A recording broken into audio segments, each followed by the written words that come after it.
Hello दोस्तों। तो पिछली वीडियो में मैंने आपसे बात की थी एटम के बारे में कि एटम क्या होता है। तो ये उसी वीडियो का पार्ट 2 है। लेकिन आज की इस वीडियो में मैं आपसे बात करने वाला हूँ कि मेटल्स, नॉन मेटल्स और मेटलॉइड्स यानी सेमीकंडक्टर क्या होते हैं और इन तीनों के बीच में आखिर क्या डिफरेंस होता है। तो बने रहिए मेरे साथ इसी वीडियो में। तो चलिए शुरू करते हैं।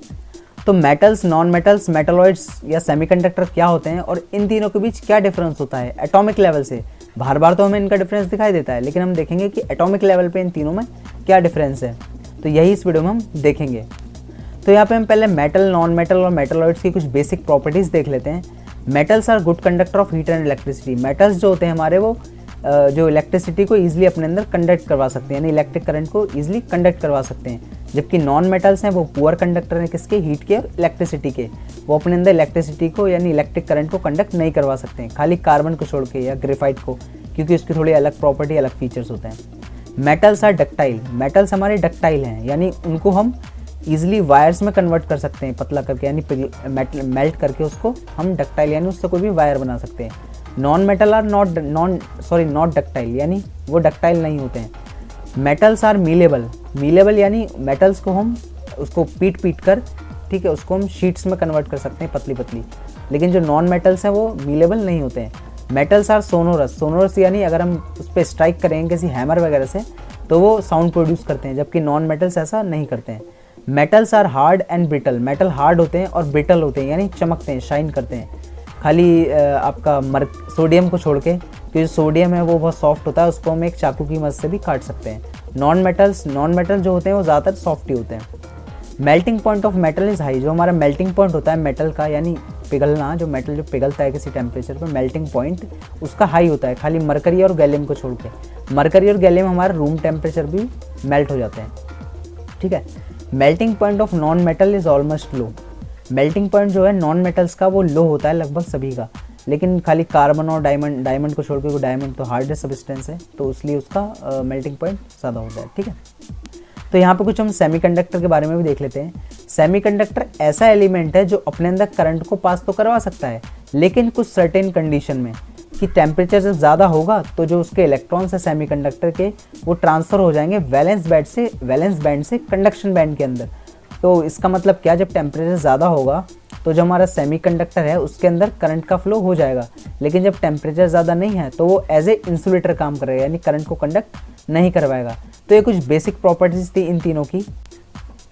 तो मैंने आपको पिछले वीडियो में अपनी इस कुछ पीरियोडिक टेबल के बारे में बताया था। ये जो हमारी मॉडर्न पीरियोडिक टेबल है, इसके अंदर आप देख रहे हैं hydrogen, helium, lithium, beryllium, boron, carbon, ये सब एलिमेंट्स है। ये कुछ 118 या 1118 करके हैं। आप जितनी भी चीज़ें देखते हैं ना वर्ल्ड में, वो सब इस 118 एलिमेंट से ही बनी है सारी, ठीक है। तो इस पीरियोडिक टेबल में हमारे कुछ एलिमेंट्स जो है, ये हाइड्रोजन, हीलियम, लिथियम, इनको अरेंज किया गया है। इनको अरेंज किस बेसिस पे किया गया है? इनके एटॉमिक नंबर के हिसाब से। एटॉमिक नंबर यानी क्या? इस एलिमेंट्स के जो एटम्स हैं उन एटम्स के अंदर नंबर ऑफ इलेक्ट्रॉन्स या नंबर ऑफ प्रोटॉन्स कितने हैं वो होता है उसका एटॉमिक नंबर। और उसी एटॉमिक नंबर के बेसिस पे हमने यहाँ पे इन एलिमेंट्स को हमने यहाँ पे इस पीरियोडिक टेबल में अरेंज कर रखा है। लेकिन आप यहाँ पे देखेंगे कि यहाँ पे कुछ इसको हाईलाइट कर रखा है, कुछ एलिमेंट्स को हमने कलर्स से। तो यहाँ जो पिंक कलर के जो एलिमेंट्स जो देख रहे हैं ये हमारे मेटल की प्रॉपर्टी शो करते हैं, यानी ये मेटल्स हैं। जबकि यहाँ पे जो ब्लू कलर वाले हैं ये हमारे नॉन मेटल्स की प्रॉपर्टी शो करते हैं। और यहाँ पे कुछ आप ये हरे वाले भी देख रहे हो, ग्रीन कलर के, तो जैसे कि बोरोन है, सिलिकॉन है, जर्मेनियम है, एर्सेनिक है, ठीक है। ये सारे क्या है? हमारे मेटलॉइड्स हैं, सेमी मेटल यानी सेमीकंडक्टर हैं। ये सेमीकंडक्टर प्रॉपर्टी शो करते हैं, ठीक है। तो जैसा कि हमारा एटम होता है उसके अंदर भी हमारे कुछ सब एटॉमिक पार्टिकल्स होते हैं, जैसे कि इलेक्ट्रॉन, प्रोटॉन और न्यूट्रॉन। तो प्रोटॉन और न्यूट्रॉन तो हमारे बीच में रहते हैं न्यूक्लियस पे, लेकिन जो इलेक्ट्रॉन्स है वो हमारे चारों ओर रिवॉल्व कर रहे होते हैं, इसके न्यूक्लियस के चारों कुछ ऑर्बिट्स पे।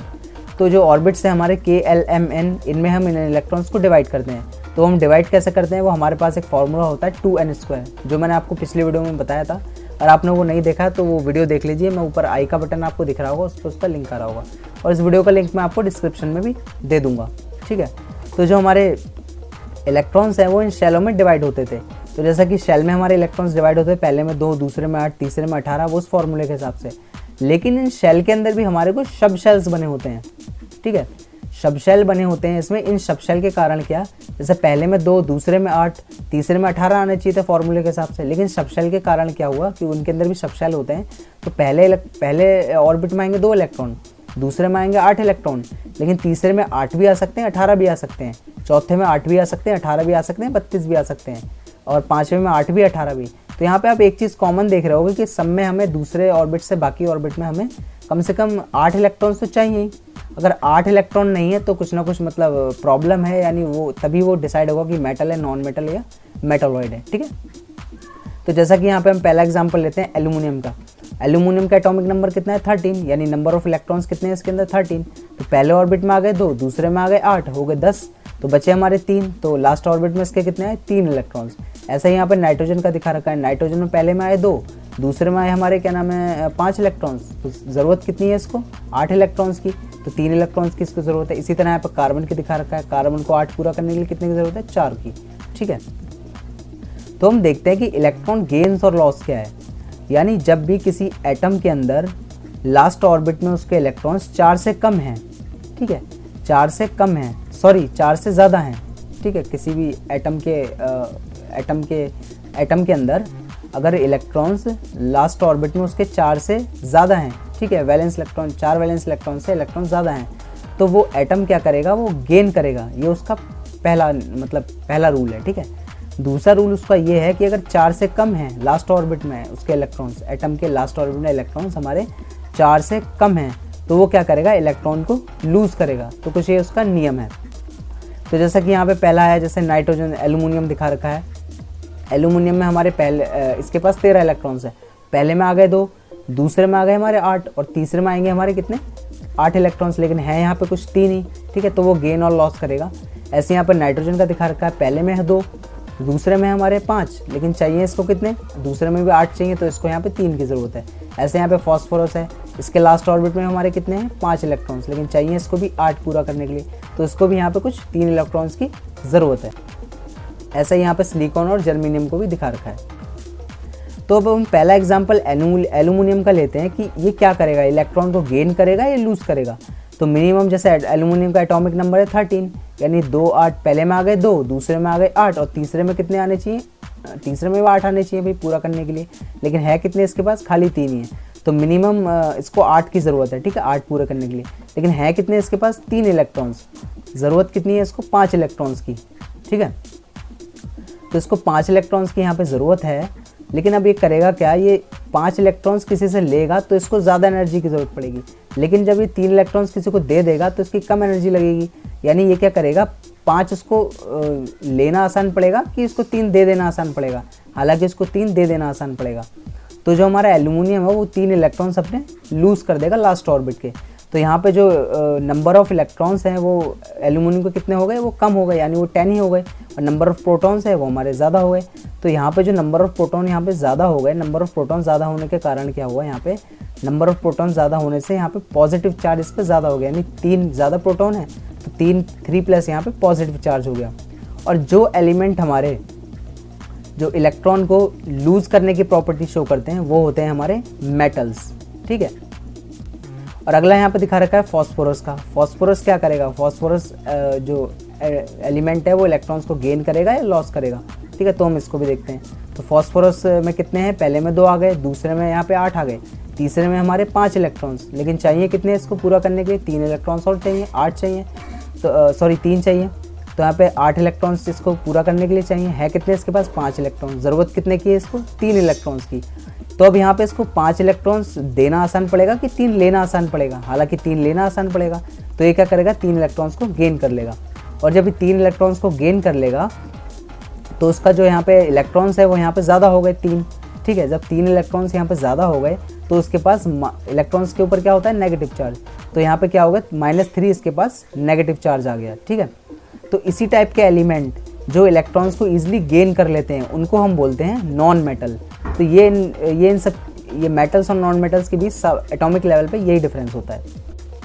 अब यहाँ पे जैसा एग्जांपल दिखा रखा है सिलिकॉन का। तो सिलिकॉन क्या करेगा, सिलिकॉन जो हमारे इलेक्ट्रॉन है उनको लूज़ करेगा, गेन करेगा।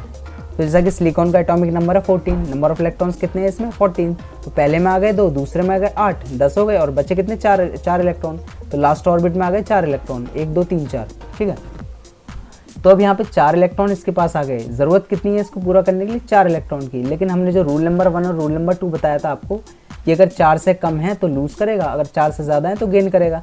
लेकिन यहाँ तो बराबर हो रहा है, 4 = 4, तो ये क्या करेगा? तो यहाँ पे सिलिकॉन जो है ये कुछ भी नहीं करेगा, ना ये लेगा ना ही ये देगा। तो इस टाइप के जो मटेरियल होते हैं जो अपने इलेक्ट्रॉन्स को ना ही देते हैं ना ही लेते हैं, उन एलिमेंट्स को हम कहते हैं सेमीकंडक्टर यानी मेटलॉइड, जो करंट को कंडक्ट करवा सकते हैं कुछ सर्टेन कंडीशंस में, ठीक है। तो जो हमारे ये सेमीकंडक्टर होते हैं जो प्योर वाले, इनको हम बोलते हैं इंट्रिंसिक सेमीकंडक्टर।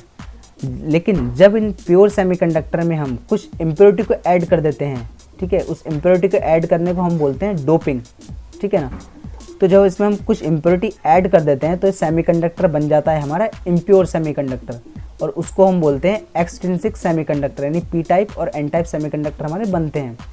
तो जब भी हम प्योर सेमीकंडक्टर के अंदर कुछ इम्प्योरिटी ऐड करते हैं डोपिंग प्रोसेस के द्वारा, तब हमारा जो सेमीकंडक्टर है वो बन जाता है एक्सट्रिंसिक सेमीकंडक्टर, यानी पी टाइप और एन टाइप। और जब हमारे पी टाइप और एन टाइप सेमीकंडक्टर बनते हैं तो यहीं पे हमारा जन्म होता है मॉडर्न इलेक्ट्रॉनिक्स का। यानी आप जितनी भी चीज़ देखते हैं ना आजकल मॉडर्न इलेक्ट्रॉनिक्स में, चाहे वो डायोड है, चाहे वो ट्रांजिस्टर है, चाहे वो इंटीग्रेटेड सर्किट्स आईसी हैं, चाहे वो माइक्रो प्रोसेसर है, माइक्रो कंट्रोलर है, इनफैक्ट आपके रैम है या कंप्यूटर के प्रोसेसर हैं, वो सारे जो बने हैं वो हमारे इसी पी टाइप और एन टाइप सेमीकंडक्टर से बने हैं। तो मेरा अगला वीडियो डोपिंग के ऊपर रहेगा कि आखिर ये पी टाइप और एन टाइप कैसे बनते हैं प्योर सेमीकंडक्टर में कुछ इम्प्योरिटी मिलाने के बाद, ठीक है। तो आई होप अब आप ये समझ गए होंगे कि मेटल, नॉन मेटल और मेटलॉइड क्या होता है और इसमें क्या डिफरेंस होता है इनका एटॉमिक लेवल पे। और आपको वीडियो पसंद आया तो इसे लाइक करिए, और आपको वीडियो कैसा लगा हमें कमेंट करके ज़रूर बताएं, और हमारे चैनल को सब्सक्राइब कर लीजिए ऐसे ही और वीडियोस पाने के लिए।